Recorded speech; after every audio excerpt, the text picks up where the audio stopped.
Hello, everyone. Welcome back again to Transform Through Faith podcast.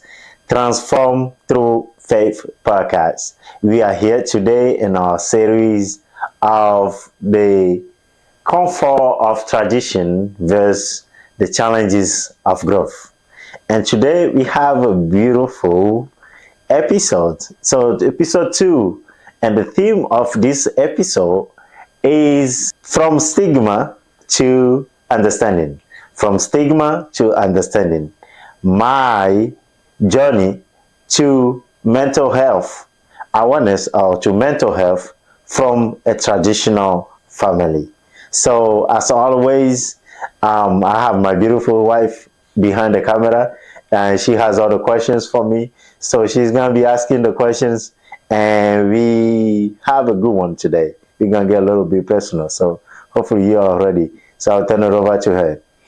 Yes, thank you. So I have a question. So, was there ever talk about mental health in your family growing up? Like you guys, I told you guys about growing up last time in the last episode. If you haven't checked it out, you go back and watch that. And while you're watching this one, or after you watch this one, but growing up, there was not any talk about mental health whatsoever. I didn't even know there was something that's mental health. Yeah, I think it gets really tricky because also like in my family, my Mexican family, there is no talk of well now there is more, but Yeah. there's not a lot of talk about mental health or like depression or anxiety. So it gets tricky with our culture yeah. sometimes. So when you were new to this country, what did you think about therapy? I remember coming here. I think I've seen it. I've seen people talk about therapy. I saw people talk about it. People were going to it, but it wasn't something I thought I needed because I think at one time I was like, what's the point of just going in and sit down and talking to someone, like just talking about your business to someone? It's like it wasn't something I think I didn't even see the value of it. So that's what I thought back then, when people talk about therapy, because I didn't know how it was needed. Yeah. Yeah. So now how do you view therapy? I mean, like I've been living here for maybe close to 10 years. Um, I think the way that I've gotten into therapy, it was through my wife, and just me personally wanted to grow also. I know I've watched a movie.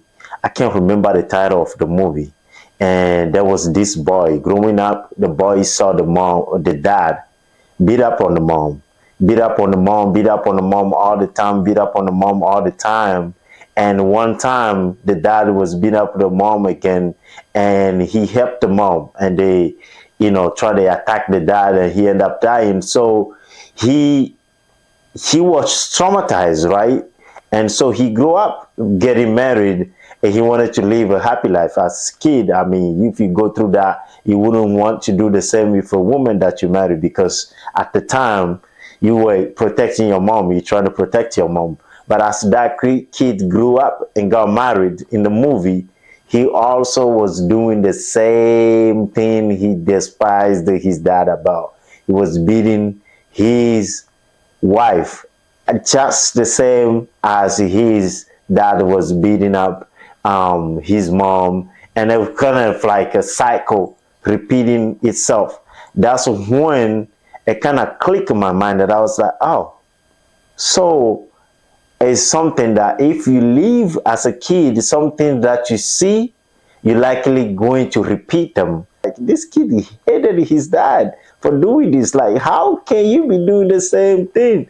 But I couldn't put my hand to it. So getting married, and I just know that, like me and my wife are getting to know each other, and our upbringing and stuff like that. I was just like, we need to, I need to dive deep into this therapy to unpack some stuff or to learn some stuff, because I'm always about growth. Anything that will help me as an individual, as a person to grow, I will be on there. I mean, if it is not expensive though, I will be on there, because if I grow, I mean, I can be a great person. I can be a great husband.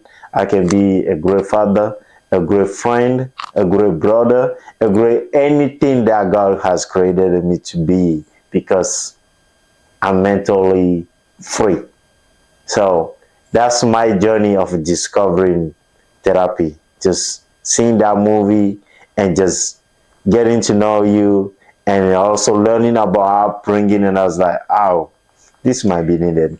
Yeah, Yeah. and not to like toot my own horn, but it was really, I remember it was really, really hard trying to get you to go to therapy, because you would be like, oh, yeah, I don't need it or anything. Yeah. Um, you're struggling trying to make the decision if you Yeah. wanted to go to therapy. But I think as you were seeing like the changes and also like maybe that movie, it's like you realize that it's not only for you, but for others around you. So that was great to finally see you take that therapy. And it wasn't easy at first, because I remember you're like not liking the therapist at first, until you find the therapist that was really like helped you grow. Yeah. So yeah. So how has therapy changed you? Therapy changed me in many ways. I remember, I think, like I watch movies a lot, as if you all don't know, I watch movies that I can learn something from. I know there was one thing that I learned. I always forget the songs titles, the movie titles, but I always remember the lesson from it. I remember there was this movie that I was watching. I think the woman in the movie, she went to therapy, and she was a sensitive person, emotional person, which is not bad. So me growing up also, I'm more close to my mom. So I had that kind of like nurturing, sensitive, thing to me. So the woman, I think she had something with her co-worker or something like that, where she go to work, people just get on her nerve. And one of her therapy session, that the therapist is telling her that sometimes we are the one that create the buttons that people press. So for example, the therapy explained it this way: if somebody knows how to make you mad, they can make you mad all the time, because it just matter of time for them to just press that button, because they know what makes you mad. So once they press that button, boom, they can see you jump up and high, and sometimes they can just see you, laughing at you while you get mad and you do all this. So those are the things that also push me, because I'm someone that somebody can say something right now, it can damage me, not like break me, but like it will bother me, because I'm like, why this person think bad about me, or like I just want to know that person. But therapy helped me know that people are entitled to their opinion. That's how they feel. It might not be who you are or who I am, but that's how they feel. And that shouldn't bother me. So through therapy, I learned those things. So those are the things that I've learned from therapy, and also just processing how to process my feelings, my thoughts, and stuff like that. So Yeah. Can you give us some examples that you learned through your therapist, that, helped you change those emotions or understand your emotions? I mean, hey, you all gotta pay some money to get that, to get those, feedback. I think, like I said earlier, um, like from my therapist, I think anything. Sometimes we can be in our own head. We can be our own kind of like people would say, don't be your own enemy, because sometimes people can say stuff and they don't mean it for bad, right? And I think there was one specific thing that I learned. One thing that I learned from my therapy. I was talking about this kind of like experiences about how the siblinghood work, and she was telling me sometime as kids they grow up, like the younger kid, you know he or she is well taken care of by the elders, elder brother. Let's just say two siblings, right? And the younger one and the older one. The older one take care of the younger one until the younger one grow up. So the younger one always craves the attention from the older one. But as the older one grew up, the thing was the older one never get the same attention from anybody. So the older one was busy taking care of everybody else but themselves. So as they grow up, they might support you, they might help you, but that kind of like emotional support, or that kind of like just that emotional support, they might not have it because they are too busy taking care of anybody else, but nobody ever check up on them, making sure they are okay, or asking them if they need anything. So those are something that I learned that was kind of like eye opening, because sometimes you might think, people, like you might not understand some people certain way, but once you get to learn those things, you can accept them for who they are and where they're coming from. What do you think about people saying Jesus didn't talk about therapy? I love that question. People always talk about, whenever you talk about mental health, people always talk about Jesus never talk about therapy. I remember I was sharing this therapy talk that somebody had on YouTube. I was sharing it on my status, and somebody's like, "Oh, you have itching ears." They use that scripture from the Timothy talking about like we having this itching ears, and that thing bugs me. Only if that person and I can have a real talk. Just as therapy, Jesus never talk about therapy. But one thing I know for sure is Jesus created people and give them different gifts. You go to church to listen to a pastor because Jesus has gifted that pastor to teach biblical teaching. You go to school to learn from a teacher because Jesus has gifted someone to be able to teach students.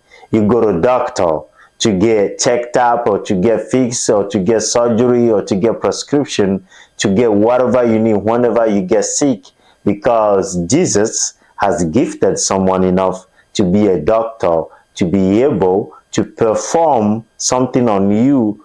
Through the help of Jesus, you can be healed. In the same way, I think a therapist, anybody who is able to do mental health work, is not something, I don't think they just get up and just want to do it. It's something that they've gifted in. There are people that you just talk to and you just feel calm. You talk to them and they just have a way of making you feel validated. They make you feel heard, and they give you feedback on how to navigate this world with so much negativity, this world with so many different people. So I personally think, if you say Jesus didn't talk about therapists and that's the reason why you don't go to therapy, I mean, don't go to doctor when you get sick and see what happens, because, I mean, if we can take care of our physical body, it's also really important to take care of our mental health, because mental health comes first before the physical. Physical, you can look good, dress up good, but if your head is not right, you can be turned off easily, and you can wear all these suits or all this gold, and somebody can make you go crazy, embarrass yourself, just just like this. So it's really important to take care of our mental health. Yeah. Yeah. So, how would you advise people to go to therapy? I would say, just go through. There's better help. There is a site called growth therapy. Um, just go look for one, because one thing for sure is, growing up, whether you admit or not, all of us have gone through something. When we talk about trauma, people always think about, oh, it's only the people who have gone to war and come back, those are the only people that have trauma. No, it's an event that stick with you, that you can't forget. Somebody told you as a kid you were ugly, that's a trauma. Something that you saw as a kid that you just can't get, you can't let it go, that's a trauma. And sometimes those things, they stick with us. Growing up, something you were mad about, maybe dad wasn't there, maybe mom wasn't there, and you just, anything that you struggled, sorry for my language, anything that struggled with as you were growing up, I would say that's a trauma. And sometimes we brush it off, especially as a man, because we don't want to do those things, because it make us seem like we weak, it make us seem like we emotional, or make us seem like we're not man enough or masculine enough. But especially as a man, because after God, we have the man, and then we have the wife, and then we have the kid. If the man is strong mentally, physically, and just all good, the household is gonna be good, because he will have enough to support the wife, whatever and whenever and whatever area she needs his help. But if you only have the physical support and you don't have the emotional support, sometimes she might be needing you emotionally. And once you can support her emotionally, guess what? She gonna turn to your kid, and she gonna turn that anger into the kid. And I've seen it happen, So it's really important to go to therapy. You're female, you're male. It's really important to just have someone to talk to about your upbringing, the thing that you see, because most of the time we repeat these mistakes without even knowing it. You might grow up, you might see your parent fighting, and you promise to yourself, when you marry, you're gonna always be happy, no fight. But guess what? The devil is watching. The devil is watching, and guess what? If you don't pay attention, you're gonna be having the same fight you grew up watching. So it's really important to go and seek help from professional, some people that God have gifted to talk about these things, so they can help you. And whenever you see these stuff that you grew up with, you see them coming up, now you have more tool, you are more equipped to know how to handle them, and not let them turn you into the people that you see growing up. So those are my advice for you to go seek therapy. Yeah. And I would recommend, sometimes you might not even like your first therapist, just to keep looking. And if you there are resources for you if you can't afford. I know you talked about money, but there's resources that are in your communities that are worth taking a look at, that might help you provide or get therapy for yourself. And I also recommend, like you were saying, that, it's not just for the way that you behave, but how you behave around other people, because you might be hurting the people that you love around you, and sometimes you're gonna be desperate to find a solution to that, and that's gonna be therapy. So let's try to be humble a little bit, and seek for therapy for the sake of people around us, and how to live a better life with others too. But yeah. So I this reminds me of a verse in the Bible. So, would you mind making it our quote Oh of yeah, the podcast? the So, quote what? today, and it doesn't come from me. So today, this is not my quote, but it's from the Bible, Romans 12:2, which talk about King James version though, Romans 12:2. And be not conformed to this world, but be ye transformed by the renewing of your mind, that ye may prove what is that good and acceptable and perfect will of God. You can go and read it by yourself. It's Romans 12:2.